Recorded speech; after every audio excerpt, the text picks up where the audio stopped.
Good evening, Rabbi. Tonight we're going to talk about two things which I want to cover. One is, of course, that we had the expiration, we had the Petirah, the passing of one of the great rabbis of our generation. And this week, his name is Rabbi Shalom Cohen.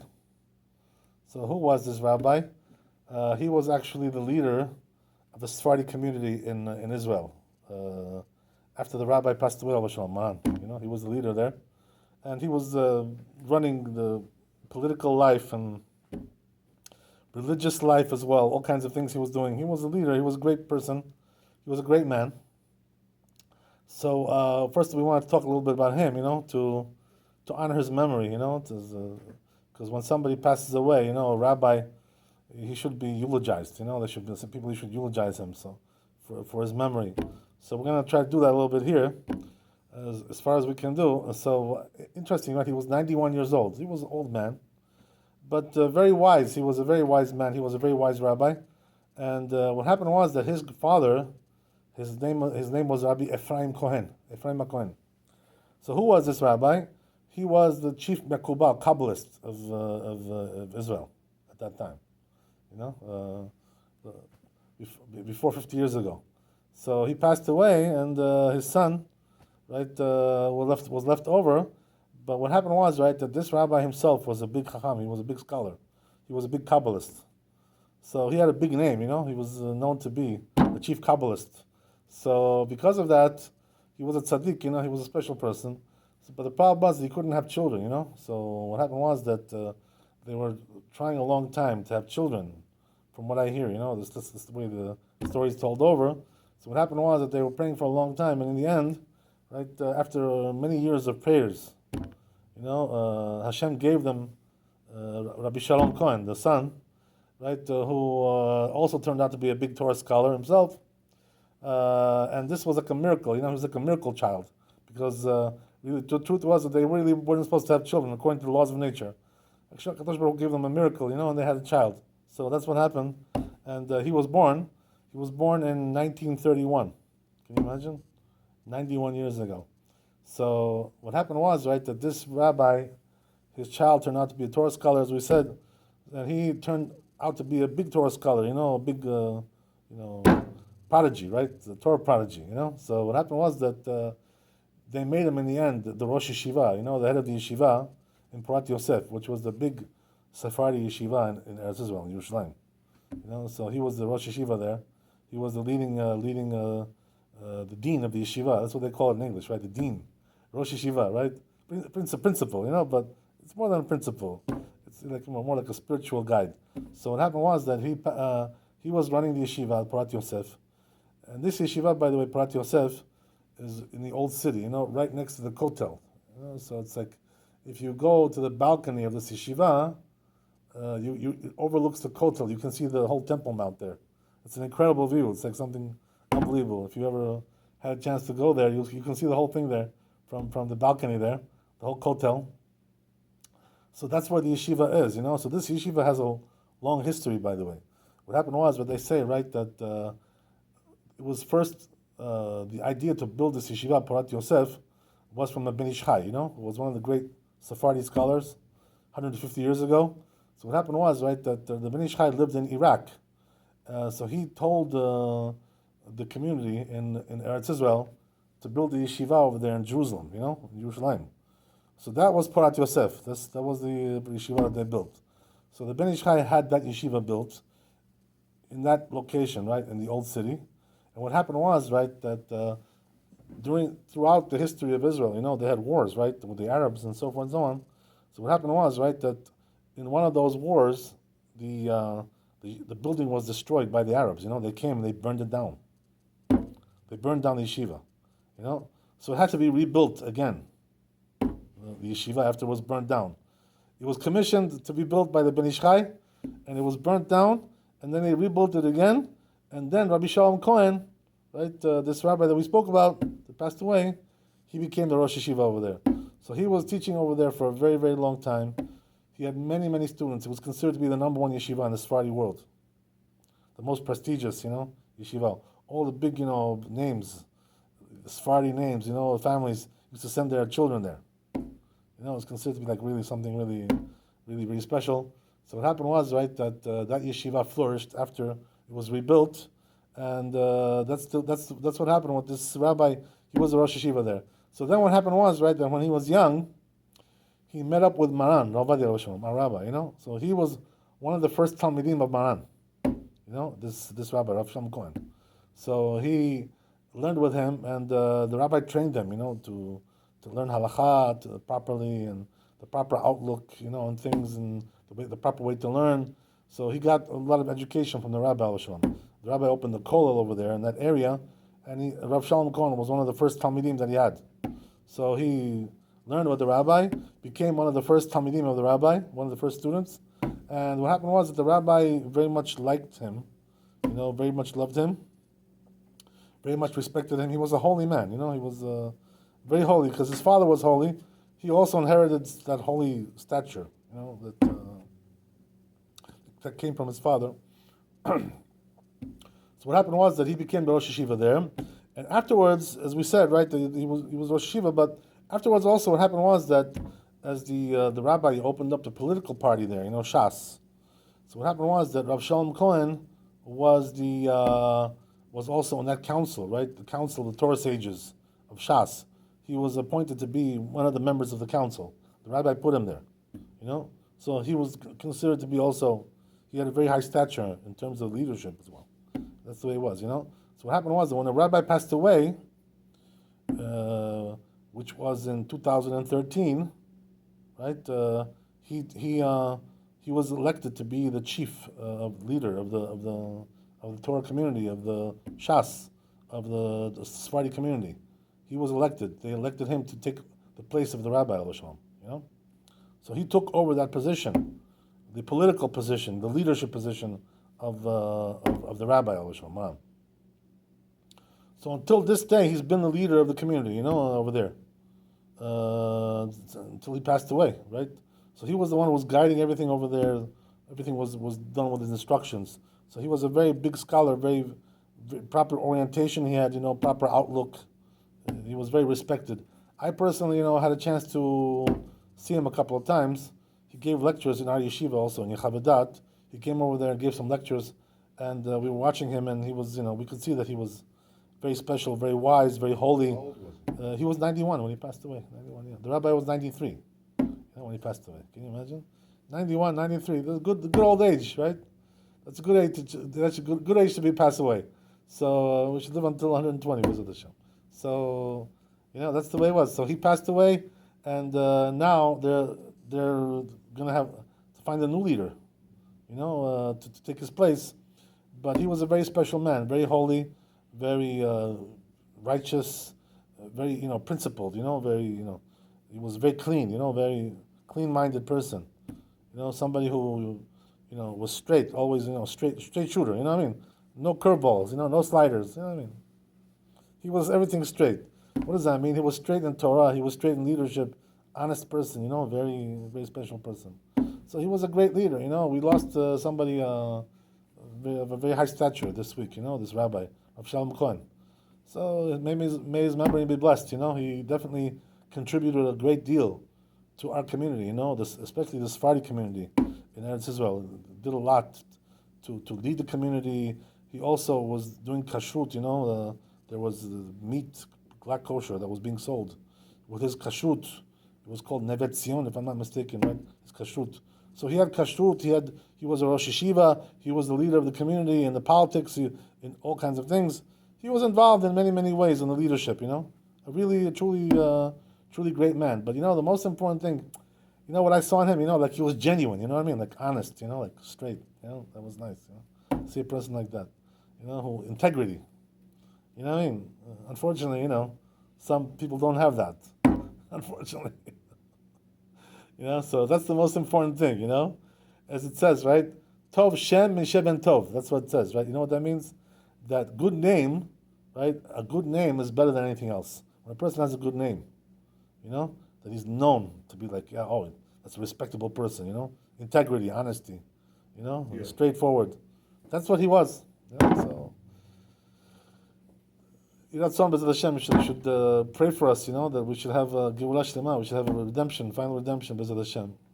It was a great man. So anyway, it's sad to see him go, right? That's the thing, what can you do? That's the way it goes. That's the way of the world. So besides that, I wanted to talk about something else, which is, that now, next week, we're coming up to Chodesh Elul, the month of Elul, which is right before Rosh Hashanah, It's a month. So we're 30 days away from Rosh Hashanah, coming up now. Sunday is going to be Rosh Chodesh, Saturday, Sunday, and Shabbat, Sunday. So there we're going to be starting to do the prayers of Selichot. So what is Selichot? Selichot means that, you're regretting the sins that you did. You come in, and you regret, But the Selichot is a very beautiful prayer with the Sfardim, like it's like an opera. Beautiful melodies and really good stuff, so it's considered to be really something very special. It draws very big crowds, the Selichot, in Eretz Israel and also in other places, especially in the Sephardi world, it's considered to be a big thing, so we're coming up now to that. So now the question is like this, we talked about already, by the way, Selichot, several things, several angles, several issues we covered already. But one more thing I want to cover, which is the issue of what's more important, when it comes to Selichot. When it comes to, is Talmud Torah, studying Torah more important, or saying Selichot, during the month of Elul? So in other words, if a person has only, let's say, 1 hour, right? What should he do? Should he do Selichot, or should he study Torah? Let's say he has no other time to study Torah besides that, or something like that, right? Situation, something like that. So that's the question. So the truth is, there's a machloket about this, two different opinions about this. One opinion says like this, right? That according to the Chida, Rabbi Shalom, Maran HaChida, he writes that it's more important to do Selichot. Why is that? So he says that because the month of Elul has a special, it's very conducive to do Teshuvah, month of Elul, It's time of Teshuvah. So because of that, the Selichot prayers, which is like bringing you to do Teshuvah, it awakens the neshama in a certain way, and it's more beneficial, he says. In the month of Elul, saying Selichot is more beneficial than studying Torah. That's what he says. But according to Baran, Rabbi Shalom, Ravadia, he didn't agree with this, by the way, because we saw what happened was that as he was getting older, he was coming less and less to Selichot and, studying more Torah. What does that mean? He didn't have the energy, hitting the age of 90 already, and 85, 90 and onward. He didn't have the energy to do both Selichot and to learn Torah in a full, with full blast, turbocharged, he didn't have the energy to do both. So what happened was that he wasn't coming to Selichot, he stopped. Towards the end of his life, he was writing his books, Chazon Ovadia, which are considered to be very important in the laws of Shabbat, especially the last couple of years. He was writing those books on Shabbat, 6 volumes, that he managed to finish. He wanted to do more, but he passed away, before he finished the whole thing. But what happened was that he was like on a mission, he was driven by that. He wanted to finish the book, so therefore he was trying to diminish all the other, the obligations that he had towards the community. He was trying to diminish it as much as possible. You know what I mean? So he was working on that very, very hard, and it was very hard for us even to get in to see him, by the way, like at that time, in that period, like, if we wanted to get in to see the rabbi, it sometimes took like 2 weeks or a month, to get in there, because he was so busy, He had so many people coming to him, and also he was writing these books, so these books were very important. Because he used to say like this, the rabbi used to say that these books are so important, he's writing on Shabbat, and there's nobody else who can write it by him. Why? Because he's the only one who had that knowledge, that knowledge in halakha, that nobody else had in this generation. Poskim, many sources, right? All kinds of things. So because of that, he said, I'm the only one who can do this book. So I have to finish it, more important than anything else. So therefore, he put that as a top priority, more than anything else. That's what he did. This is the reason why he was doing that more than anything else. So that's why he stopped coming to Selichot. So you see from there, by the way, gradually he stopped coming. What happened? First, he stopped coming on the weekdays. He used to come on the weekdays every day, 6 o'clock, before Shachrit. Shachrit was at 7 o'clock. Selichot was at 6. So he used to come in, and then he stopped. And then gradually also he stopped coming in also for Motzi Shabbat, after Shabbat, because he used to give a class, and then after the class, there would be Selichot at night, like 1 o'clock in the morning, because you can't do it before midnight. So they used to do after 1 o'clock in the morning, but the rabbi would not stay for the Selichot, he would go home. He was tired, whatever. So, in other words, he wanted to spend more time when it comes to learning Torah than doing Selichot. Also, by the way, in his books, in his writings regarding this issue of Selichot, he writes over there that if a person is a Talmid Chacham, Torah scholar, he doesn't really have time, to do both, to do Selichot and to learn Torah. In other words, the Selichot bothers him, getting up earlier, losing an hour of sleep, and so forth and so on. So he says a person like that, what he should do is, that as a Torah scholar, to diminish to the Selichot. In other words, to come maybe once or twice a week, and do like that. Not every day, because it bothers his studies, or let's say he can do a few minutes at home, here and there, something like that, right? But he doesn't have like the obligation of the full-fledged Selichot to come every day, a Torah scholar, because he's too busy with his studies. So you see from there, by the way, the rabbi didn't agree with the psak of the Chidah. The Chidah said that in the month of Elul, Selichot is more important, is more beneficial than Talmud Torah, than Torah study. But the truth is, that according to Halakha, it's not like that, right? According to Halakha, Talmud Torah can get kulam, right? The Torah study is more important than anything else. It's weighed against all the other mitzvot combined, and even more, right? So what does that mean? One word of Torah, it says, right, is equal. The Gal Mevina, he writes, one of the big Mekubalim, he writes that the one word of Torah equals all the mitzvot combined. Just one word, one letter of Torah, one word of Torah. So you see from there, right, that Torah is much, much more profound than any other mitzvah. All the more so Selichot, which is only a minhag, it's only a custom. Especially in Chodesh Elul, right? In time of Elul, it's only a custom. By the way, the Rambam, if you look in his book, the Mishnah Torah, he doesn't mention doing Selichot in the month of Elul. Only 10 days of penitence, right? What does that mean? The 10 days between Rosh Hashanah and Yom Kippur, he says over there you got to do Selichot. That's the custom, he says. But doing in the Chodesh Elul, month of Elul, before Rosh Hashanah, he doesn't even mention that. So what does that mean? In his times, they were not doing Selichot during the month of Elul. You can see from there, right? Obviously. He doesn't mention it. He only mentions it during the 10 days of penitence. Aseret Yemei Teshuvah. So therefore you see from there, right, that according to the Rambam didn't even do Selichot. So something, it's relatively like something new. In other words, what does that mean? It must be like 600-700 years old, this whole custom to do Selichot in the month of Elul. Before that, they weren't even doing that. They were doing only Aseret Yemei Teshuvah, 10 days of penitence. So you see from there, right, that it's only a custom.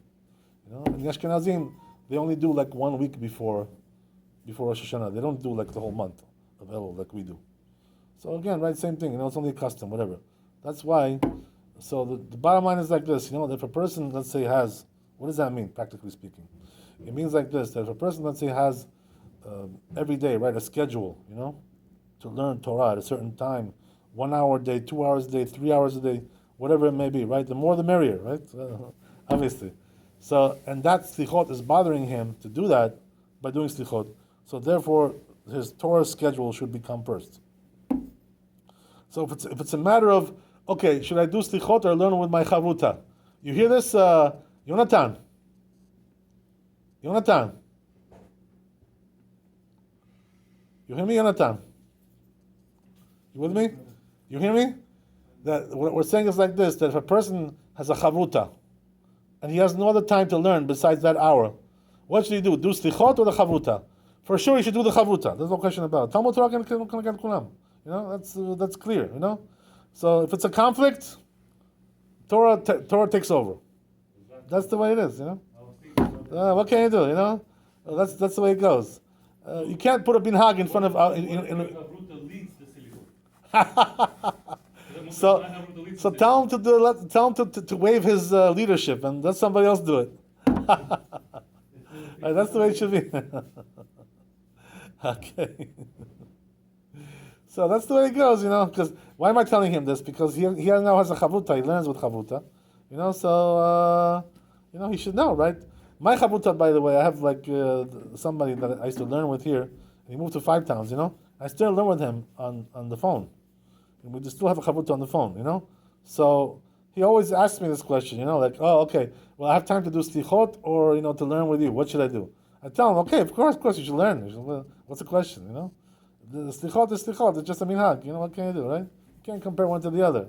Okay, that's the way it is, So the truth is, in our generation, the Gedolim say, by the way, the big Chachamim, even though in the old days there was all kinds of things that people used to do to elevate their spiritual level.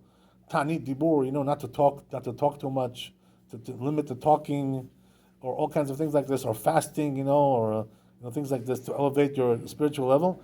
But the sages of our generation, they say the best way to elevate your spiritual level is learning Torah. So in this generation. So forget about all the other things, fasting, tanit dibur, all kinds of things like this. Now in our generation, the most important thing is Talmud Torah. If you learn Torah, right, you're good. You're good. That's why the Chazal say, that what should a person do if he wants to, be zochet to Mashiach, right? To see the Mashiach. Like you have this question in your head. You know what I mean? Like, are we ever going to make it, or just a fantasy? Are we ever going to make that? So you know what they say, right? The only way to really make sure you make it is to do two things, right? Torah and gemilut chasadim. You know what I mean? To learn Torah and to do kind acts, acts of kindness. You know what I mean? Not with people like Manana. I'm not talking about that. Right? It's good you should hear. I'm not talking about that. I'm talking about normal people. So that's the way it goes. So Hashem should help us, B'ezrat Hashem. We should see the Geulah Shlema b'mehera v'yamenu quickly in our time, speed in our times, and we should be redeemed fully. And B'ezrat Hashem, we should be zochet to see the building of the Bet HaMikdash b'mehera v'yamenu. Amen. Chazak u'baruch. Thanks for coming.